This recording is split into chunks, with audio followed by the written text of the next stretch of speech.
नमस्कार मेरे प्यारे साथियों, मैं अजीत सर द लक्ष्य अकेडमी में आप सभी का हार्दिक स्वागत करता हूं और आशा करता हूं कि आप सभी स्वस्थ होंगे, मस्त होंगे और अपने एग्ज़ाम की तैयारी को बहुत ही अच्छे तरीके से कर रहे होंगे।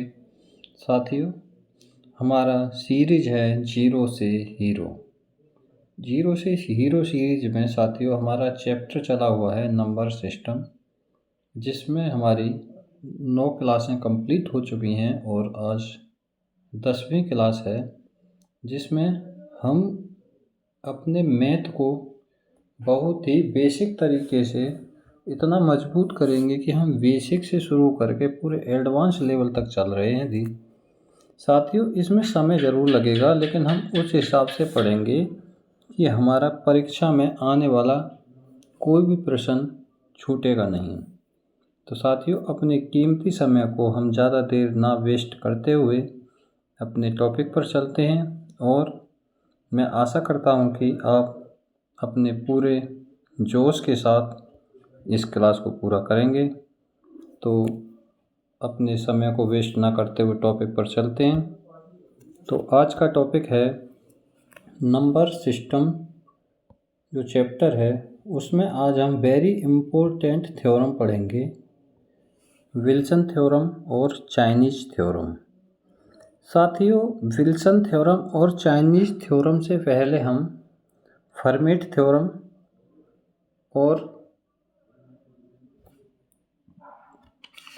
थ्योरम के साथ साथ हम यूलर थ्योरम, यानी हम फर्मेट थ्योरम और यूलर थ्योरम को पहले पढ़ चुके हैं और उससे रिलेटेड कुछ क्वेश्चनों को भी हमने किया है। अगर उसमें तुम्हारा कोई डाउट है तो आप कमेंट सेशन में बता देंगे, तो मैं उसको नेक्स्ट क्लास में क्लियर कर दूंगा। अभी हम आज की क्लास विल्सन थ्योरम और चाइनीज़ थ्योरम। विल्सन थ्योरम और चाइनीज़ थ्योरम को हम बहुत ही अच्छे तरीके से पढ़ेंगे और सबसे पहले हम विल्सन थ्योरम पर चलते हैं। साथियों, विल्सन थ्योरम का मतलब है, सॉरी ये जो है यहाँ नहीं है, ये है ये, यानी p-1 factorial p equal to -1 या p-1। अब इसको समझते हैं ये क्या चीज़ है। विल्सन थ्योरम का साथियों सीधा मतलब है कि हमारी जो संख्या होगी वो किस में होगी, फैक्टोरियल। हमारी जो संख्या होगी वो हमारी होगी फैक्टोरियल।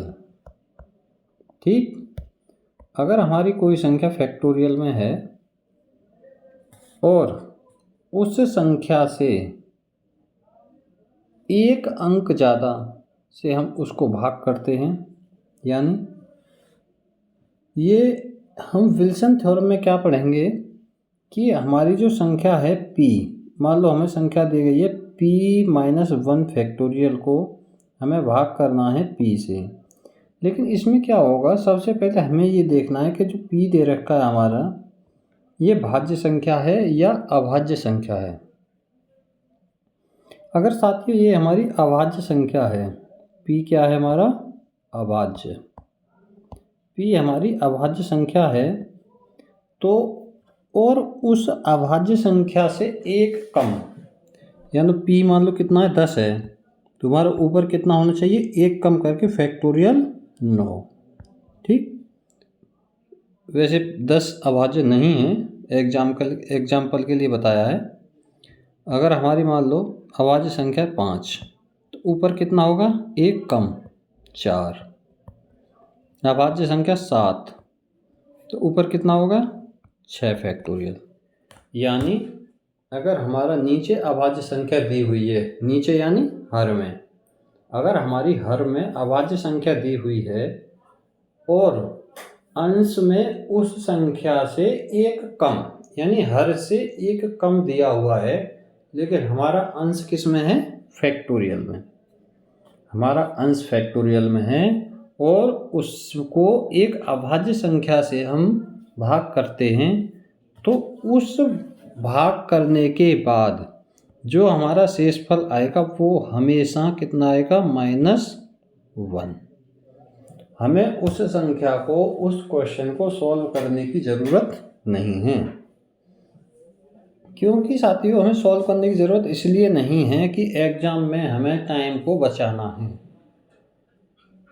अगर हम एग्ज़ाम में अपने टाइम को नहीं बचाएंगे तो हमारे क्वेश्चन कंप्लीट नहीं हो पाएंगे।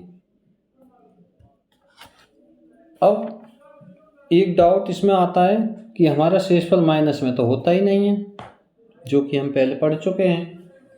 तो इसके लिए हमने एक चीज़ और बताई थी कि अगर हमारा शेषफल माइनस में नहीं होता तो हमें क्या करना है, जो हमारा हर दे रखा है यानी कि भाजक को हमें जोड़ देना है। तो इसका कितना शेषफल आ गया हमारा, +6। ठीक। अब ये हमारा p जो दिया, ये तो हमने किसके लिए पढ़ा, अभाज्य संख्या के लिए। और अगर हमारा p जो है, मान लो p-1 फैक्टोरियल बटे p, अगर ये हमारा दिया हुआ है भाज्य, तब क्या करेंगे साथियों, अगर ये हमारा भाज्य दिया हुआ है तो हमारा आंसर कितना आएगा, सदैव 0। अगर p हमारा सेम है, p हमारा नीचे भाज्य संख्या दिया हुआ है और अंश यानी हर में कितना है, भाज्य संख्या, और हमारा अंश एक कम फैक्टोरियल, किससे, हर से, तो हमारा उसका शेषफल कितना आएगा, 0। लेकिन इसमें एक नोट करने की बात है कि ये जो रूल एक जगह फेल होता है। कौन सी जगह, p = 4, इसके लिए ये रूल फेल होता है। यानी भाज्य संख्या कौन सी होनी चाहिए, 4 से बड़ी, 4 से बड़ी सभी संख्याओं के लिए है। अब 4 से क्यों नहीं है, इसको भी देख लेते हैं। अगर p की जगह हमारा 4 रखा है तो ऊपर कितना आएगा, 3 फैक्टोरियल। तो 3 को हम क्या लिख सकते हैं, 1 2 3 बटे 4, 3 दूनी 6 एकम 6 बटे 4, शेषफल कितना आ गया हमारा, 2। ठीक है। तो ये हमारा ये रूल 4 के लिए नोट, p = 4 के लिए हमारा ये लागू नहीं है, p = 4 के लिए लागू नहीं है, बाकी सभी अभाज्य संख्याओं के लिए लागू है। अब हमारा p एक तो भाज्य हो गया और अभाज्य हो गया, दोनों के लिए हमने समझ लिया। अगर हमारा p अभाज्य है तो हमारा शेषफल कितना आएगा, -1। और अगर हमारा p भाज्य संख्या है तो हमारा शेषफल कितना आएगा, 0। अब इसमें एक और चीज़ आती है, मान लो इसमें हमारे अंश और हर में अंतर 1 का है। अगर हमारे अंश और हर में अंतर 2 का होता है, तब मान लो हमारा हर दे रखा है p और यहाँ दे रखा है p-2 का फैक्टोरियल, तब उसके लिए क्या करना है, अगर हमारा इन दोनों में क्या था, इन दोनों में अंश और हर में 1 का अंतर था, लेकिन अब अंश और हर में 2 का अंतर है, तो इसका जो है शेषफल आएगा +1 ऑलवेज। ठीक। ये 3 पॉइंट आपको याद रखने हैं और 3 ही पॉइंटों पे पूरी विल्सन थ्योरम डिपेंड है। एक बार और रिवाइज कर देता हूँ। अगर हमारी नीचे अभाज्य संख्या दी हुई है और अभाज्य संख्या से एक कम ऊपर दिया हुआ है, लेकिन जो अंश दिया हुआ है वो फैक्टोरियल में है, तो हमारा उसका शेषफल कितना आएगा? -1। और अगर हमारा p बराबर एक भाज्य संख्या है 4 को छोड़कर, तो हमारा शेषफल कितना आएगा? 0। अगर अंश और हर में 2 का अंतर है, तब हमारा शेषफल कितना आएगा? +1। ठीक है, चलें आगे। तो इनसे रिलेटेड हम क्वेश्चनों को करते हैं। Factorial 12/11, factorial 12/11।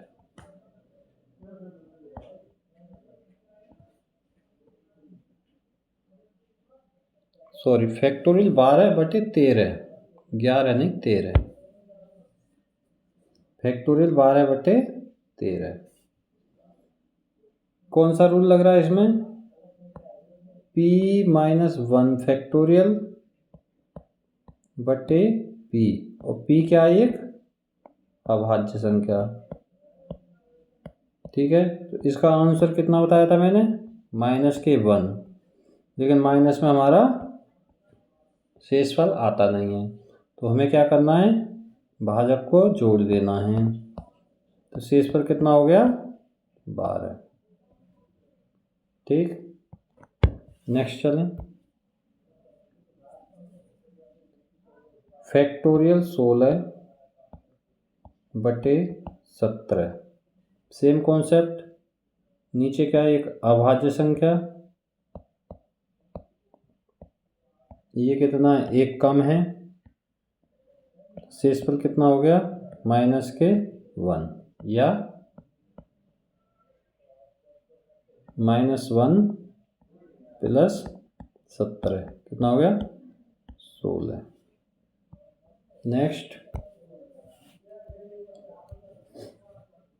फैक्टोरियल 22/23, एक अभाज्य संख्या,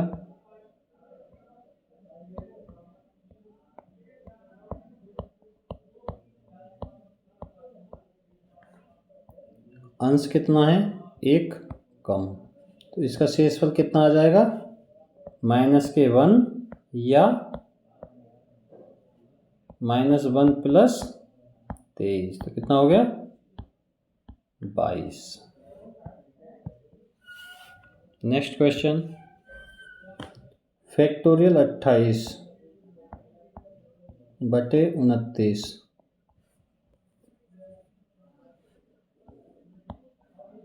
एक अभाज्य संख्या, अंश कितना है? एक कम, तो इसका जो हमारा शेषफल आएगा वो कितना आएगा? -1 या में क्यों लिखेंगे? क्योंकि -1 होता नहीं है, तो -1 + 29, तो ये होगा तुम्हारा 28। 28, ठीक है, 28 क्या हो हमारा? शेषफल। नेक्स्ट इम्पोर्टेंट क्वेश्चन, फैक्टोरियल 16 + 5/17, इसमें क्या करना है साथियों? सबसे पहले नीचे चेक करना है अभाज्य संख्या,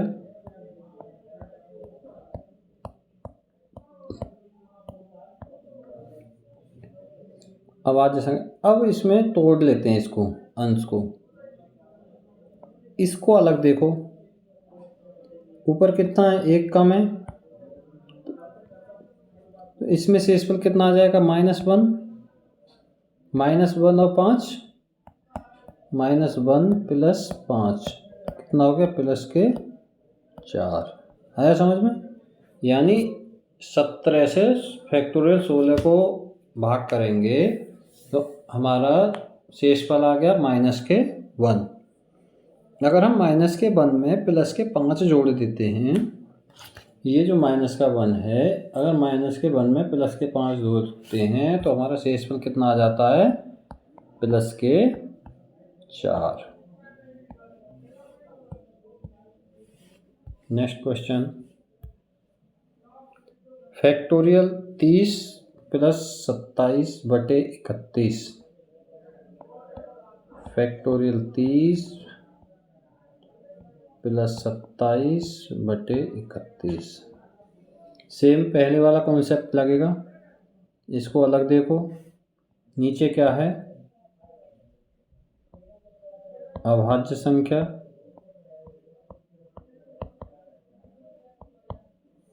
इसका अंश 1 कम, इसका शेषफल कितना हो गया? -1। -1 + 27, ये कितना हो गया? 26 शेषफल।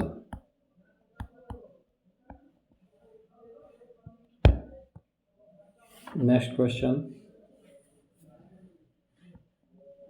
फैक्टोरियल 12 -7/13। नीचे एकमात्र अभाज्य संख्या,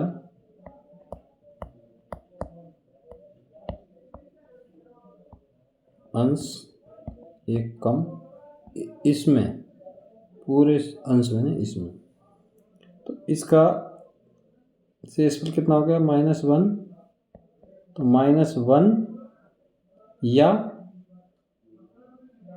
या कितना? 12। तो 12 में से 7 गए तो +5। भाई 12 फैक्टोरियल को अगर हम 13 से डिवाइड करते हैं तो इसका शेषफल कितना आएगा? या तो -1 या 12। 12 में से 7 को कम कर दोगे तो कितना बचेगा? 5। ठीक है, बहुत अच्छा क्वेश्चन है। Next, factorial 11/13। फैक्टोरियल 11/13। साथियों, फैक्टोरियल 11/13, इसको बहुत ही ध्यान से देखना। इसका हमें आंसर निकालना है, शेषफल निकालना है। सबसे पहले हम क्या करेंगे? नीचे क्या है हमारी?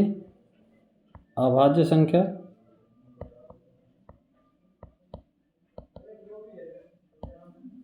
अगर फैक्टोरियल 13 के रूप में इसको कन्वर्ट करते हैं तो अगर हम लिखते हैं फैक्टोरियल 12/13, ठीक है, अगर हम इसके रूप में एक संख्या मानते हैं ये, तो इसका आंसर हमें कितना आएगा? या तो -1 या फिर के 12। ठीक, इस सवाल से हट के सीखो पहले भी, ठीक है, इससे अलग। यानी फैक्टोरियल 12/13, तो इसका जो शेषफल आएगा -1 या 12। फैक्टोरियल 12 को हम क्या लिख सकते हैं? 12 गुणा 11 फैक्टोरियल बटे 13। ठीक है, तो इसका शेषफल कितना है? -1 या 12। अब हम 13 से अगर हम 12 को डिवाइड करते हैं तो कितना आएगा? -1 आएगा, बिल्कुल। और अगर 13 से अब हमें आंसर कितना लाना है? -1। तो हमें इस संख्या का क्या शेषफल मानना चाहिए? जो -1 आ जाए तो हमें इस संख्या का शेषफल कितना मानना चाहिए? +1, जो कि हमें आंसर में पूछा गया है।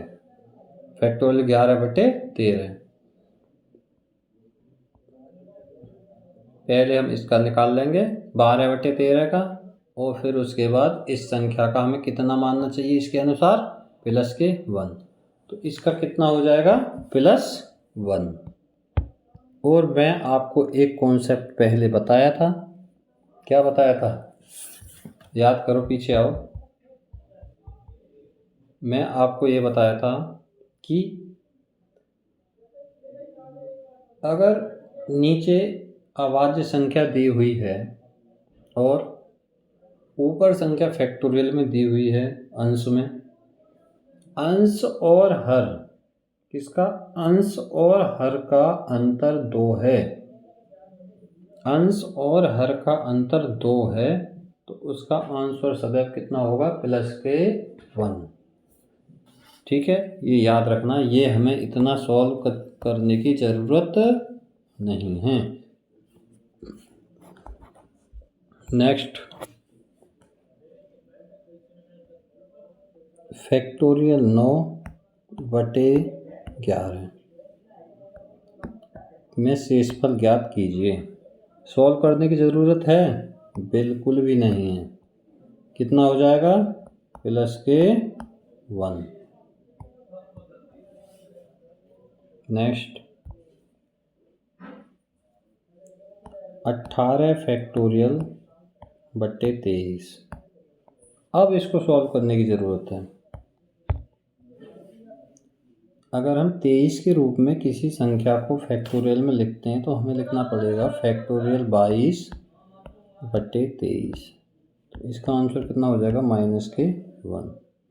फैक्टोरियल 22 को क्या लिख सकते हैं हम? 22 गुणा 21 गुणा 20 गुणा 19 और गुणा 18 फैक्टोरियल बटे 23।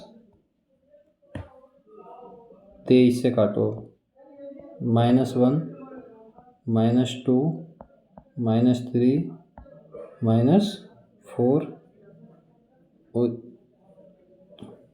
इसका कितना आ जाएगा? -1। ठीक है, माइनस की माइनस गुणा करेंगे प्लस, माइनस से माइनस की प्लस, 2 3 6 6 चौक 24 24 गुणा 18 फैक्टोरियल बटे 23। 23 से 24 को काटेंगे तो +1। हमें कितना चाहिए? -1। इसका आंसर कितना आना चाहिए हमारा? -1। तभी तो हमें माइनस हमें आएगा ये। इसका कितना हो गया? -1। लेकिन माने इसमें हमारी संख्या शेषफल नहीं आता तो हम भाजक को जोड़ देंगे तो ये कितना हो जाएगा? 22। Next question, factorial 9/10। Sorry, factorial 9/10। 9 factorial बटे 10। नीचे क्या दिया हुआ है? भाज्य संख्या। जब भाज्य संख्या दी हुई हो तो मैंने क्या कॉन्सेप्ट बताया था आपको? शेषफल कितना आएगा? 0। याद है? नहीं याद है? भूल गए? नहीं याद है तो याद रखना है। ठीक है, याद रखना है। नेक्स्ट, 40 फैक्टोरियल बटे 41। 40 फैक्टोरियल बटे 41 में शेषफल ज्ञात कीजिए। तो 40 फैक्टोरियल 41, तो 40 फैक्टोरियल 41 में हम क्या करेंगे? ऊपर कितनी संख्या है? नीचे अभाज्य संख्या। ठीक है, ऊपर कितना है? 1 कम, तो आंसर कितना हो जाएगा? -1 या -1 + 41 बराबर 40। ठीक है, तो ये हमारा। ठीक है, नेक्स्ट, 39 फैक्टोरियल बटे 41। 39 फैक्टोरियल बटे 41 नीचे अभाज्य संख्या, अंतर कितने का? 2 का, तो आंसर कितना आएगा? +1। ये कॉन्सेप्ट जो मैंने 3 बताए हैं आपको, तीनों कॉन्सेप्ट बिल्कुल भी याद रखने हो और इन तीनों कॉन्सेप्टों में कंफ्यूज नहीं होना है। नीचे अभाज्य संख्या, नीचे भाज्य संख्या और दोनों संख्याओं का अंतर, भाज्य का और अभाज्य का। नेक्स्ट 49 फैक्टोरियल बटे 50, शेषफल 0। क्यों? नीचे क्या है? भाज्य संख्या।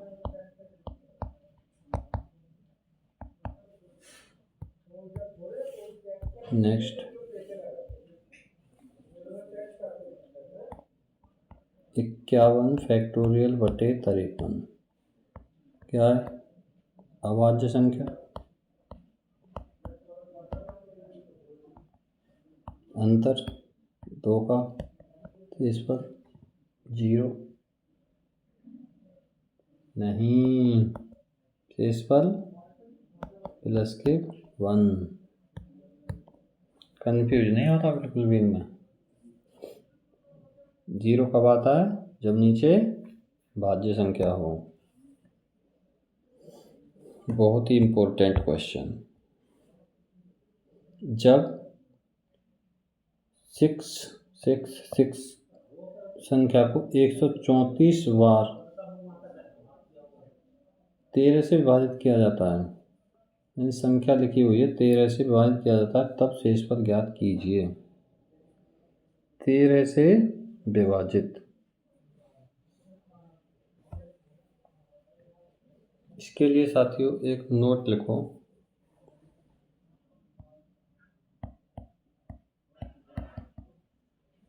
जब भी कोई अंक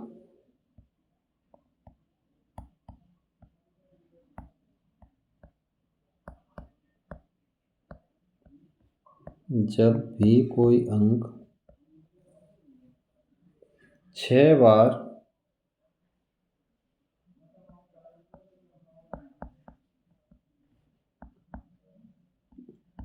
रिपीटेड होता है तो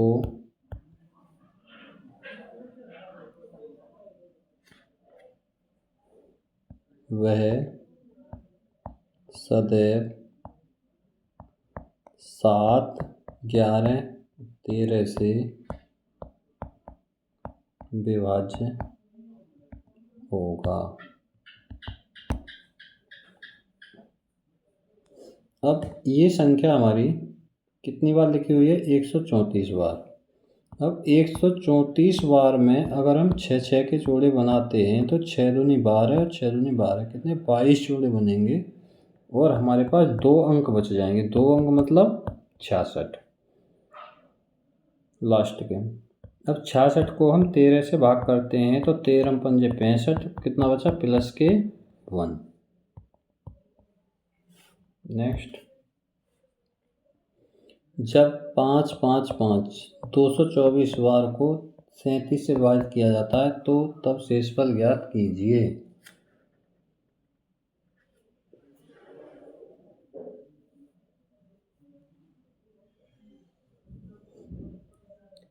जब भी, अब इसके लिए भी नोट लिखो।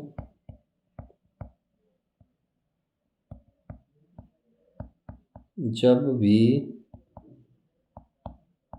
कोई अंक 3 बार रिपीटेड होता है, उसमें कितनी बार था? 6 बार। 3 बार रिपीटेड होता है तो वह सदैव 37 से विभाज्य होगा। कितनी बार? 3 बार। तो 3 बार रिपीटेड हो रहा है तो 3 से भाग करके देखो, अंक कितने? 244। 3 अट्ठे 24, 3 एकम 3, कितने? 81 जोड़े बन गए और इसमें हमारा 1 बच गया। ठीक है, जब 1 बच गया तो क्या अंक बचा हमारा? 5। 5 को हम 37 से भाग करेंगे तो शेषफल कितना आ जाएगा? 5।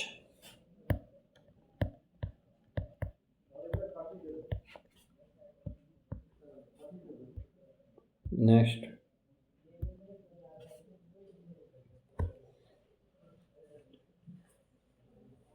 273, 273, 375, 478, 657 और 997 में 25 से भाग देने पर शेषफल ज्ञात कीजिए।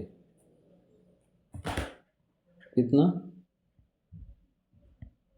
273, 375, 478, 657, 597 को 25 से भाग करना है।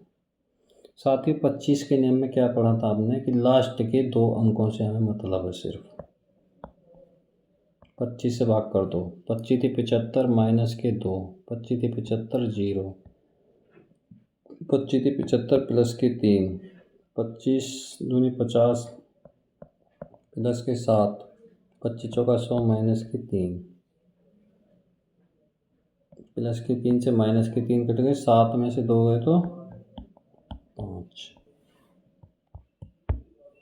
ठीक है।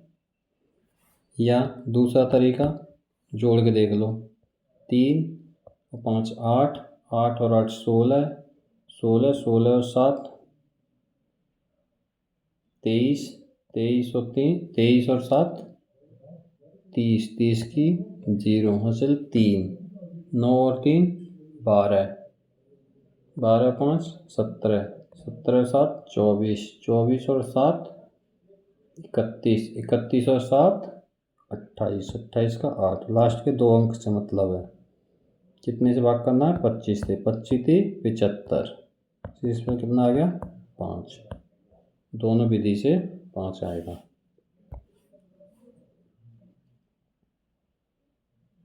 संख्या इतने गुणा इतना गुणा इतने को 12 से विभाजित किया जाता है। कितना? 14 33, 14 33 गुणा 14 23 गुणा 14 25, 12 से। इसमें कुछ कटेगा? यस। 3 चौक 12, 3 चौक 12, 3 सत्ते 21 और 3 पंजे 15। कितने से भाग दिया हमने? 3 से। याद रखना इसको। अब 4 से भाग करने के लिए लास्ट के 2 अंक। 4 अट्ठे 32, सॉरी ये 4 अट्ठे 32, 4 छिंग 24, 4 एकन 4, 3 27, 4 नाम 36, माइनस के 1, माइनस माइनस प्लस 1 एकन 1 एकन 1। ठीक है। अब कितना आ गया हमारा आंसर? 1। और हम लगा देंगे ये और आके बोलेंगे कि हमारा आंसर बिल्कुल सही है। और एग्जामिनर क्या करेगा इसका? 0। क्यों? क्योंकि हमने कितने से काटा था? 3 से। तो इसलिए शेषफल में 3 की गुणा और करनी है। तो शेषफल कितना आ गया हमारा? 3। ठीक है। नेक्स्ट 2 की पावर 11/5। 2 की पावर 11/5। पुराने वाले रूल पे आ जाओ। किस पर? हर्मेट। क्योंकि पुराना भूलना नहीं है, इसलिए क्वेश्चन मैंने दिए हैं 1-2 बीच में। पुराने रूल पे आ जाओ। तो हमें 5 के करीब बनाना है ऊपर वाली संख्या को। तो 2 की पावर 5 गुणा 2 की पावर 1/5 हो गया इसके बराबर। यानी कि 4 की पावर 5 गुणा 2/5। अगर हम 5 से 4 को भाग करते हैं तो कितना आएगा? -1 की पावर 5 गुणा 2, यानी -1 गुणा 2 तो माइनस के 2। चूँकि आंसर हमारा शेषफल आता नहीं तो -2। और क्या करेंगे इसमें? 5 से भाजक को जोड़ देंगे तो कितना आ गया? प्लस के 3। नेक्स्ट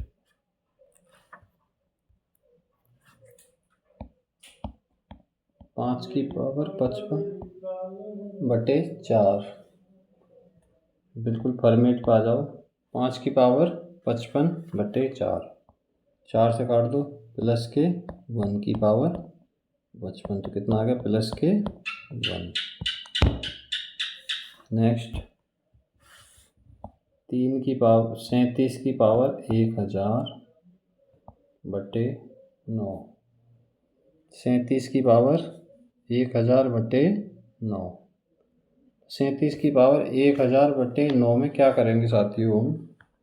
9 चौक 36, कितना बचा प्लस के 1 की पावर 1000, कितना आ गया प्लस के 1।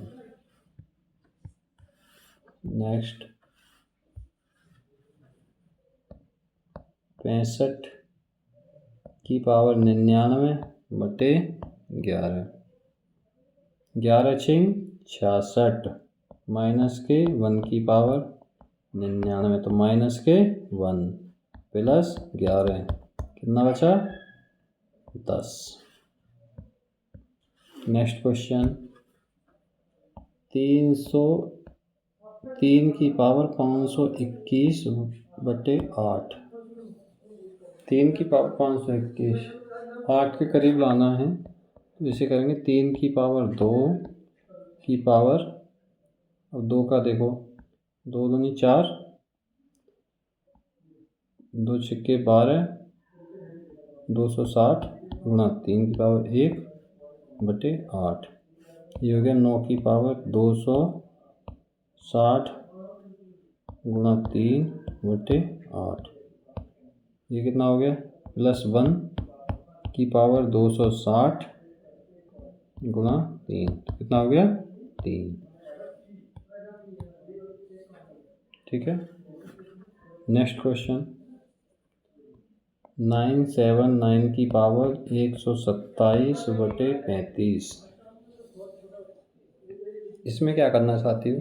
भाग करके देख लो सीधा।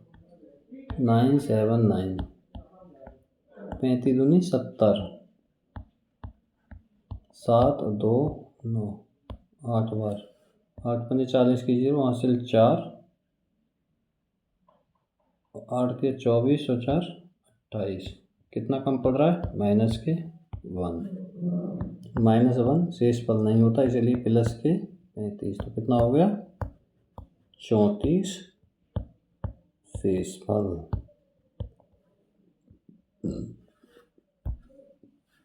नेक्स्ट क्वेश्चन 7 की पावर 84 को, जब 7 की पावर 84 को 342 और 343 से विभाजित किया जाता है, तो इसमें प्राप्त शेष फलों का अंतर ज्ञात कीजिए।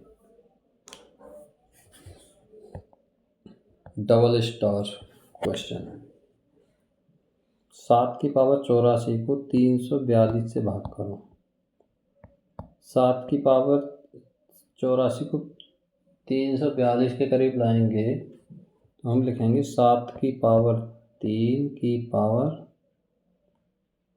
3 दूनी 6, 3 अट्ठे 24 बटे 342, तो ये हो गया 343 बटे 342 की पावर 28।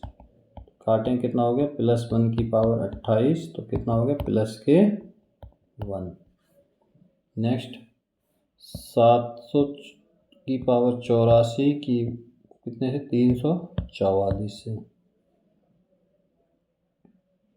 फिर वही सेम 7 की पावर 3 की पावर 28 बटे 344, ये कितना हो गया 343 बटे 344, और इसकी पावर कितनी है 28। इसको काटेंगे तो -1 की पावर 28, -1 की पावर अगर हमारी इवन है तो +1। इन दोनों शेष फलों का अंतर, इन दोनों का अंतर निकालते हैं तो 0। नेक्स्ट क्वेश्चन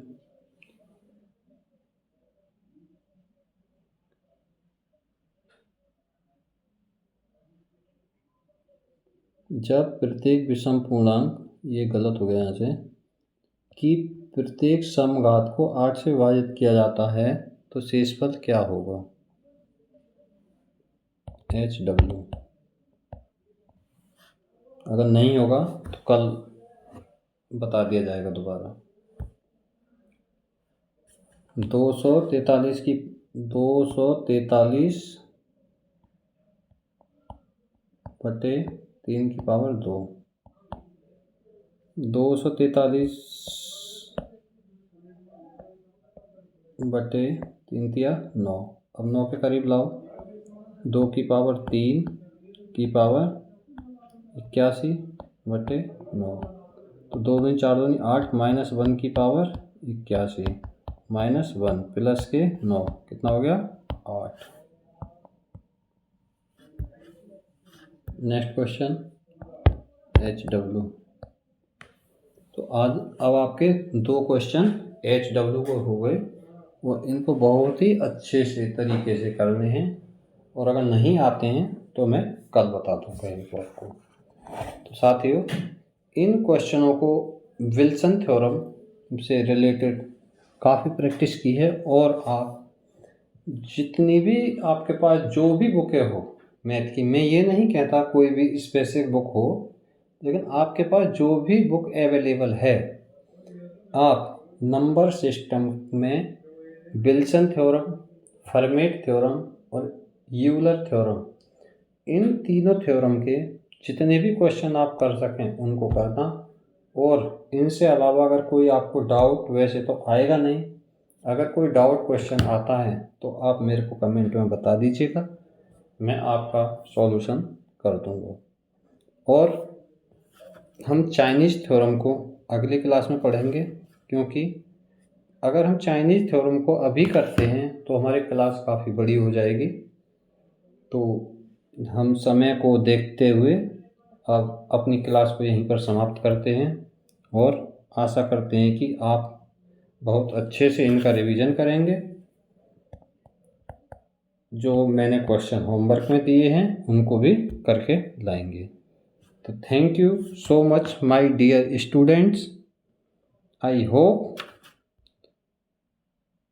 ये सेशन आपको बहुत अच्छा लगा होगा, और अगर ये सेशन आपको अच्छा लगा है तो अगली क्लास को समय से प्राप्त करने के लिए प्लीज़ चैनल को लाइक, शेयर एंड सब्सक्राइब ज़रूर करें, और बेल आइकन घंटी वाले बटन को ज़रूर दबाएं। तो थैंक यू सो मच मेरे प्यारे साथियों, आपका सपोर्ट ही हमारा मोटिवेशनल है। तो thank you so much, have a nice day मेरे प्यारे साथियों।